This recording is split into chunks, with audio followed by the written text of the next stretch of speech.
বাটা মশলায় চিকেন রান্না করব, তাই মশলাগুলো বেটে নিচ্ছি। আলু লাল লাল করে ভেজে তুলে নিচ্ছি। বাটা মশলা দিয়ে চিকেন ম্যারিনেট করে রেখে দেবো। রেখে দেবো 10 মিনিট পর একটা শুকনো লঙ্কা দিয়ে দিচ্ছি, দুটো তেজপাতা দিয়ে দিচ্ছি,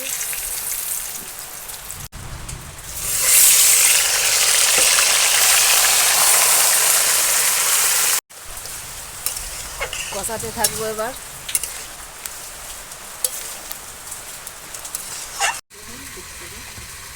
ভালো হবে।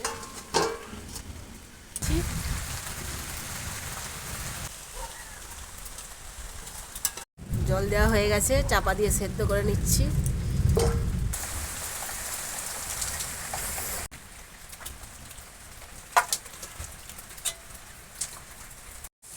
বাটা মশলায় চিকেন রেসিপি রেডি হয়ে গেছে। ভালো লাগলে সাবস্ক্রাইব করে পাশে থাকবেন।